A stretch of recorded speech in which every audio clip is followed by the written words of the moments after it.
बिहार में प्राचीन प्रशस्त युगीन हथियार के अवशेष किस स्थान से प्राप्त हुए हैं? ऑप्शन है मुंगेर, गया, राजगीर, नालंदा। उपयुक्त में से कोई नहीं और एक से अधिक। तो आपका सही आंसर हो जाएगा ई सही होगा। उपरोक्त एक में से अधिक मुंगेर और गया से प्राप्त किया गया है अवशेष। अगला क्वेश्चन देखते हैं। बिहार में 9 प्रशस्त युगीन हथियार के अवशेष किस स्थान से प्राप्त हुए हैं? तो आपका सही आंसर हो जाएगा सैदपुर, मनेर और सेनुआर, तीनों जगह से प्राप्त हुआ है। आपका ऑप्शन हो जाएगा ई सही। अगला क्वेश्चन देखते हैं। भारत में लोहे का प्रयोग संभवतः कब से आरंभ हुआ था? तो ऑप्शन ए सही होगा 1500 BC से 1000 BC पूर्व। सिंधु घाटी सभ्यता मतलब कैसी सभ्यता थी बताना है तो ताम्र प्रशस्त युगीन सभ्यता थी। ऑप्शन डी आपका सही आंसर होगा।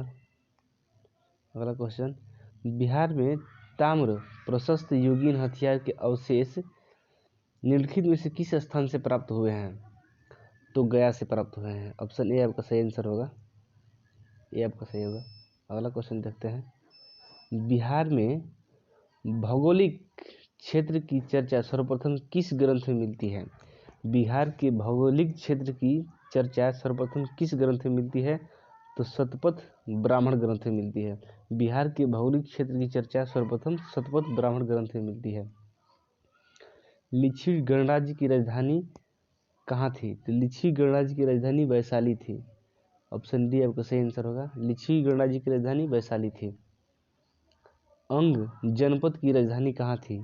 तो अंग जनपद की राजधानी चंपा थी। मगध के किस राजा को कौशल की राजकुमारी कौशला देवी से विवाह में दहेज के रूप में काशी का क्षेत्र प्राप्त हुआ था? तो बिंबिसार था।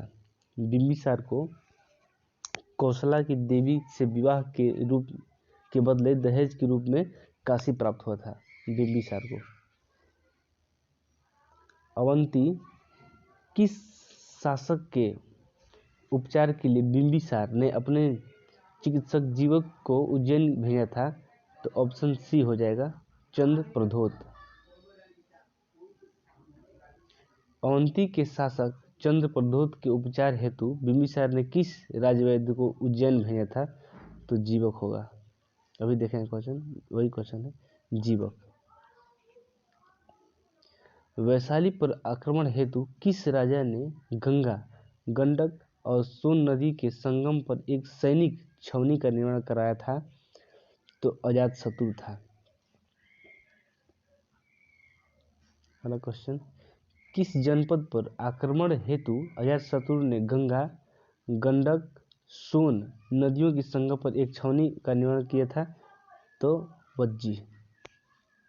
अगला क्वेश्चन, किस राजा द्वारा सर्वप्रथम पाटलिपुत्र को मगध की राजधानी बनाया गया था?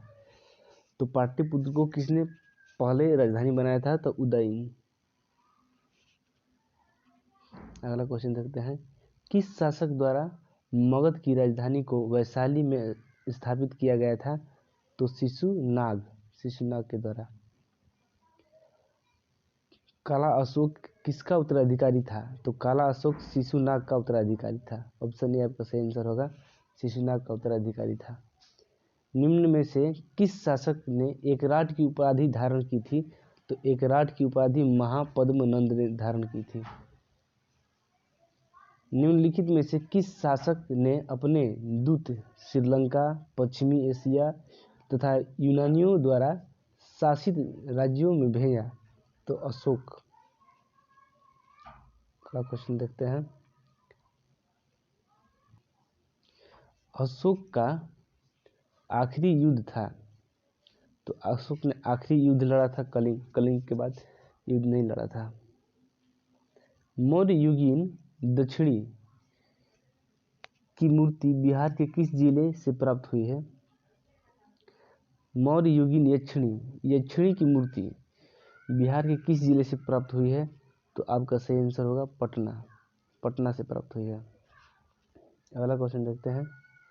मौर्यकालीन पाटलिपुत्र नगर की सुंदरता का वर्णन मिलता है? तो इंडिका नामक पुस्तक में मिलता है पाटलिपुत्र का सुंदरता का वर्णन। अगला क्वेश्चन है, हिंदू धर्म का वर्तमान स्वरूप मुख्यतः किस काल में विकसित हुआ था? तो गुप्त काल में हिंदू का वर्तमान स्वरूप जो दिख रहा है वो गुप्त काल में विकसित हुआ था।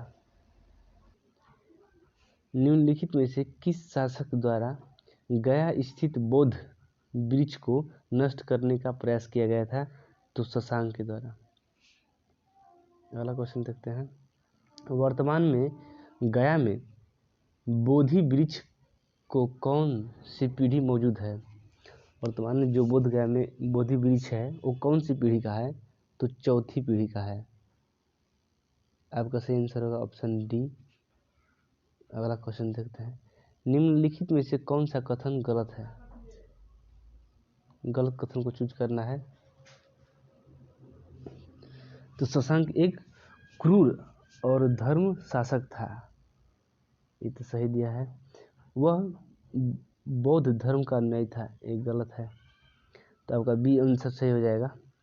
ऑप्शन बी आपका सही आंसर होगा, क्योंकि दिया है गलत कौन सा है वो चूज करना है। शशांक कहाँ का शासक था? तो शशांक गौड़ का शासक था, गौड़ प्रदेश का था।